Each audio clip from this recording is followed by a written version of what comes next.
Hello! Hi అండి అందరికీ. అందరు ఎలా ఉన్నారు? బాగున్నారా? ఆలుగడ్డ పులుసండి ఈరోజు నేను చేశాను.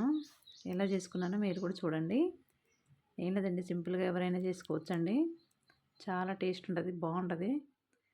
నేనైతే ఆలుగడ్డలు ముందు ఉడకబెట్టి పెట్టుకున్నానండి. అవి చల్లారేంత వరకు ఇప్పుడు మనం ఆనియన్స్ కట్ చేసుకోవాలి. ఆనియన్స్, పచ్చిమిర్చి ఇవి కట్ చేసాక అవి చల్లగా అయిపోతాయండి. ఏ విధంగా వస్తది. బాగా వేడిగా ఉంటాయి కదండీ! ఈలోపు మనం ఇవి కట్ చేసుకొని పెట్టుకుంటే మనకు తొందరగా ఈజీగా అయిపోతది పని. అవి తేజ మిర్చి అండి. అందుకే కొంచెం గింజలు ఎక్కువ కనిపిస్తున్నాయి. ఈ అల్లం వెల్లుల్లి అండి. నేను కొంచెం వెల్లుల్లి కూడా వేసుకుంటాను. వెల్లుల్లి వేస్తే చాలా బాగుంటది పోపులా. ఇప్పుడు అవి చల్లగా అయిపోయినాయండి. పొట్టు తీసి మెత్తగా ఉడికినాయండి. మెత్తగా ఉడికితే తొందరగా కొంచెం ఈజీగా వస్తుంది పొట్టు. కొంచెం ఎక్కువసేపు ఉడకబెట్టాలి. మనం చింతపులుసు పోయగానే కొంచెం ముక్కలు కూడా గట్టిగా అయిపోతాయండి. ఆ విధంగా కట్ చేసి కొంచెం కొంచెం పెద్ద పెద్దగానే కట్ చేసుకోవాలి ముక్కలు. మరీ చిన్నగా చేయొద్దండి. మన బెండకాయ కూర మనం బెండ ముక్కలు ఎట్లా చేస్తామో అట్లా చేసుకోవాలి. మరీ చిన్నగా చేసినాం అనుకోండి, అది అందులో మనం కలుపుతుంటేనే మెత్తగా అయిపోతుంటాయి అన్నట్టు.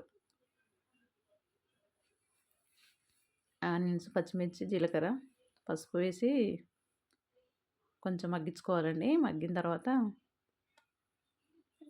అల్లం వెల్లుల్లి పేస్ట్ వేస్తున్నాను. చాలా బాగుంటుందండి టేస్టు. ఒకసారి మీరు ఈ విధంగానే ట్రై చేసి చూడండి. చాలా బాగుంటుంది. అట్లా ఆ విధంగా కట్ చేసుకుంటే సరిపోతుంది. మనం చింతపులుసు పోయగానే కొంచెం ముక్కలు కూడా గట్టిగా అయిపోతాయండి. ఇప్పుడు కారం 2 స్పూన్లు, హాఫ్ కేజీకి నేను 2 స్పూన్లు వేసుకున్నానండి. ఒక స్పూన్ వచ్చేసి సాల్ట్ వేసుకున్నాను. ఉప్పు కారం అంటే అది టేస్ట్, ఎవరి టేస్ట్ వాళ్ళదండి. తినేంత ఎంత ఎంత తింటారో అంతవరకు వేసుకోవచ్చు. నేనైతే హాఫ్ కేజీకి అంత వేసుకున్నాను. ఇప్పుడు చింతపులుసుని ముందే పిసికి పెట్టుకున్నానండి. ఇప్పుడు చింతపులుసు పోసుకున్న అందులో ముందే ముక్కలు ఉడకబెట్టుకున్నా కూడా తొందరగా అయిపోతుందండి కర్రీ కూడా. ఇప్పుడు ధనియా పౌడరు, అది మసాలా ఉంది. మసాలా నేను ఇంట్లో తయారు చేసుకున్న మసాలా. కొబ్బరి పౌడర్ కూడా నేను ఇంట్లోనే తయారు చేసుకున్నానండి.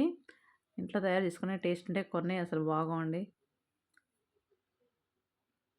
సింపుల్గా ఎవరైనా చేయొచ్చండి. ఈజీగా చేసుకోవచ్చు. ఈ విధంగా మీరు చేసి ఒకసారి ట్రై చేసి చూడండి. చాలా బాగుంటుంది. నేను కొత్తిమీర వేసుకున్నాను. మా ఇంట్లో ఉన్నది. అప్పటికప్పుడు ఫ్రెష్ తీసుకొచ్చి పెట్టానండి. అంతేనండి, ఈజీగా ఎవరైనా చేసుకోవచ్చు. ఈ విధంగా వచ్చింది. చాలా టేస్ట్ ఉందండి కర్రీ మాత్రం. ఈజీగా చేసుకోవచ్చు ఎవరైనా.